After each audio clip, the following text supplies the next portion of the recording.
Morning, everyone. How is everyone? Yeah, it's a bit of a tricky question these days to ask anyone living in South Africa. Yeah, you take a big risk, eh?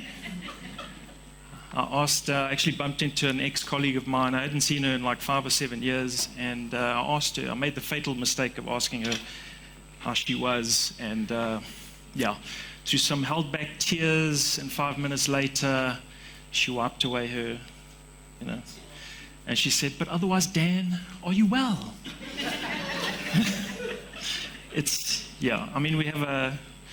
We have a spirit of let's just get things done, let's just move on.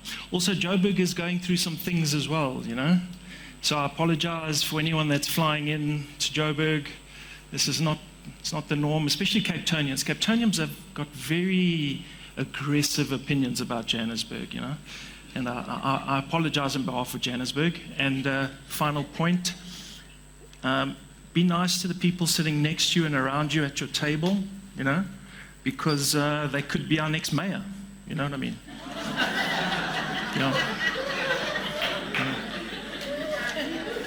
I'm just saying, everyone in this room has a really good chance of being a Johannesburg mayor at some point. Okay.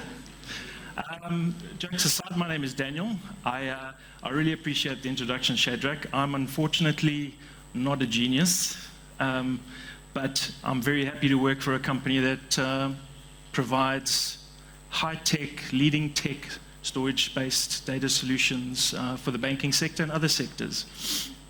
I get the impression that today we've got, basically everyone from the banking sector, Nedbank, Standard Bank, FNB, RMB, Capitec. Any Capitec people here today? From Cape Town or here? Here. Okay. Investec. Anyone from Investec here? No, okay. But anyway, all of those customers that I just mentioned, all those businesses that I just mentioned are Pure Storage customers today. They use Pure Storage today. Pure Storage in South Africa has only been around for about 9 years. And 3 of those 6 organizations that I mentioned run Pure Storage for their most important and most critical customer-facing applications. So I'm just going to try and tell you a little bit about why that's happening, why a small, very focused storage data services company is helping a lot of customers in South Africa with their most important data. And I hope I get across some of the themes that have been going on. And the previous speaker, Kwazi, actually mentioned 2 of them, and that's efficiency and that's real time. And I think those are at the core of what we try and do for especially financial institutions. So, when I joined Pure 6 or 7 years ago, and I told people I work for Pure Storage, I unfortunately got asked if I could give people good prices on a 6x6 garage. Okay, so that's not who we are, that's not what we do. Okay, we're a digital storage company. And as our name has gotten out there, we become more well known. So I have a handful of things I would like to talk to you today. Okay? I'll try and touch on all of them in various ways, but this is just something that one of my colleagues posted on LinkedIn just to say what we do, right? And I'll try and touch on them as we go along. So I just want you to concentrate on just 2 numbers here, the 2 80s. 80% energy savings. I'm going to really hammer on that today because I think that's where our technology really helps. And especially today where data centers are being run on alternative power, running diesel generators during load shedding. This is extremely important.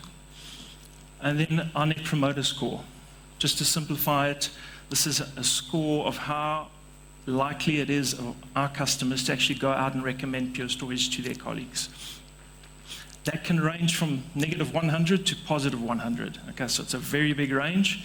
And the question is asked, how likely are you to go and recommend Pure or promote Pure to your colleagues? And it's a scale of 1 to 10. And if you want a promoter, if you want a point against the promoter, you need an answer of 9 or 10. Okay. 8, 7, 6, all the way down does not give you a credit, and anything below 6 actually takes you away. So just to put that into context, the iPhone, so Apple's iPhone, these days, NPS of about 60.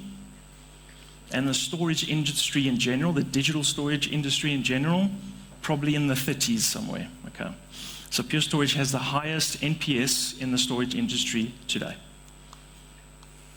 Okay, that was customer experience. This is technology.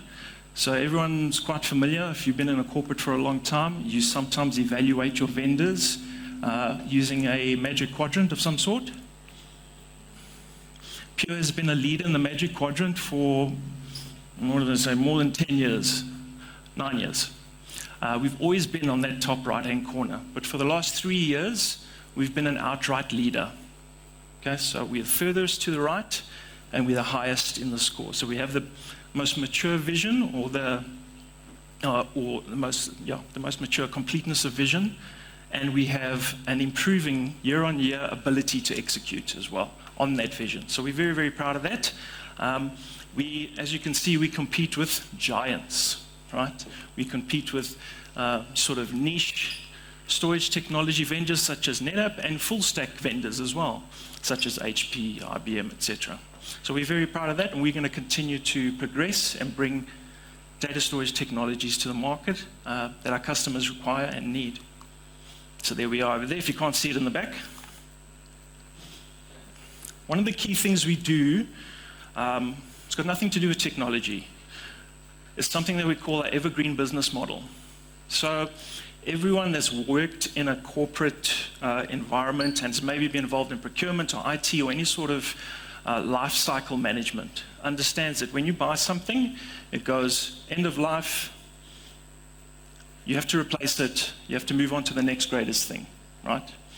And vendors out there traditionally, this is their business model, right? They'll sell you something, 3 years later they come in and say, hey, if you want to keep it, it's going to cost you a bit of money, but it actually makes more sense to buy the next greatest thing, move your data across, and then you start the cycle again, right? So the continuous buy, use, rebuy, migrate, just carries on. So this is what the evergreen model does for customers, right? We have a customer today, one of our first financial institution customers. They've been a customer for 8 years. They've bought a product from us 8 years ago, and today that product looks very, very different because we've modernized it as time went on. But the data has never moved. The data has stayed in place. We empower our customers to make business decisions, not storage decisions. We don't go to our customer and say, you need to move off that to this. It's going to take a migration. You need to bring down servers, etc., etc. We don't do that. And part of the evergreen business model is it essentially is an investment protection model for customers, right? It protects the investment from start to finish, and as long as they're in maintenance, they can keep using the technology for 10 years, 15 years, 20 years, whatever the case is. Right. And anyone that's not using Pure is stuck in that cycle, right? Continuously moving along. We're doing things, right? We're doing things, we're active, but we're not moving anywhere, okay? We're not moving forward. So this is what we try and help our customers break out of. If we talk about efficiency, this is becoming more and more important as time goes on. Now, the way to look at this is the smaller the footprint, the more energy savings you accrue, and the more TCO savings you accrue. So over a longer period of time, if you can adopt a technology that is the most efficient, you can save costs, management costs, overhead costs, power costs, cooling, data center space costs over time. This is becoming extremely important in South Africa for obvious reasons that I won't go into. And just to make it local, just to make it relevant for today. Over here, this is an actual screenshot of our cloud-based management tool that all customers have access to. I've got access to it, and I can see a subset of all the machines that we have out there. According to us, we are saving in South Africa, just across our fleet, a subset of our fleet, over 11 gigawatt hours of power every year. Okay? Now, if you break that down to a customer that maybe has 40 or 50 arrays, that is a material cost saving that they are saving in terms of spending on energy. And this is what we're trying to do. All of our technologies that are coming out there are as efficient from a hardware and software perspective as possible. So what does that look like? I apologize, this is a marketing slide. I'm just going to put it out here. I'm going to give you some real world pictures, but this is essentially what it looks like, right? Those two examples, or those three examples, into something like that. That is a material cost saving. Obviously, there's some marketing numbers there I'm not going to get into. I'm going to show you some real world stuff. So this is my Australian colleagues at a customer. We took all of that, all the data that's sitting in there, and we put it into that. Okay, if you want a South African example, here's one from about 7 years ago. That is 1, 2, 3, 4, 5 racks into 6U of rack space. And this is one site. This is actually one of the banks that are here. This is one site, and we did the same in a separate site. This customer saved millions of rands in the first couple of years to actually pay back their investment in Pure. So they made back their investment in Pure just on data center cost savings within 18 months. Okay? What they also saved is what sometimes we don't consider is that this managing a whole bunch of this stuff takes people's time, right? It takes, I mean, we have a customer in South Africa that employs or used to employ 2 full-time employees just to replace drives that would keep failing every week. You know, just 2 full-time employees just to manage and replace drives. We've actually had customers resistant to adopting Pure because there's no downtime with Pure. There are no maintenance windows with Pure. You don't have to come on weekends to upgrade or to do some software or whatever. They were a little hesitant because they would lose some of their overtime money, right? You know, we would give them their weekends back, and some people don't want their weekends back. I don't know. They don't want to spend time with family. And then finally, it's people for us, right? So these are South African Pure Storage employees. I would put our partners here as well, but I don't have their permission. But the people make a huge difference, not just in the pre-sales perspective, but during the operational perspective and the post-sales perspective. Customers keep telling me, love your tech, love the business model, love the software, love the innovation, love all that stuff. But without you and your partners and your services partners, life would be really tough, you know? So I would just like to acknowledge our people in that respect, because pick up the phone, give me a call, I'll sort your problem out. There are real people that you are able to contact and build relationships with to actually get things done. And right, so just, you know, we were talking about efficiency in real time. You know, I thought it was quite funny, you know, talking about 1.2 gigawatts, you know. Even today, people are very focused on power consumption. I even have my wife at home scolding my mother-in-law, which is quite funny, which, you know, I'm not allowed to do, but she can do. But saying, don't switch on the kettle. Use the gas hob. The kettle uses 2,000 watts. Okay, and that drains the batteries, and Daniel has spent lots of money with batteries and stuff, so let's not use the kettle. So people are very focused on this, and I just wanted to give you sort of a view of the future from our perspective. Today, how much do you think you can store on a drive roughly this size, sort of the max you can store? Okay, so on a phone, you can probably go up to 2 terabytes or something like that, right? Today, in a drive that Pure Storage manufactures, you can store 45 terabytes today. In a few months, that'll double. Okay, by 2025, I found out, and I can say this, I'm not going to get into trouble. I'm not going to get into trouble with PR, because I always get into trouble with PR for saying things I'm not supposed to say. But this is public knowledge.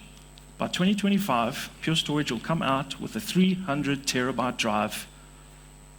That's this size. Okay, 10 years ago, you could not fit 300 terabytes of capacity in an average data center, never mind in a server, never mind in a storage array.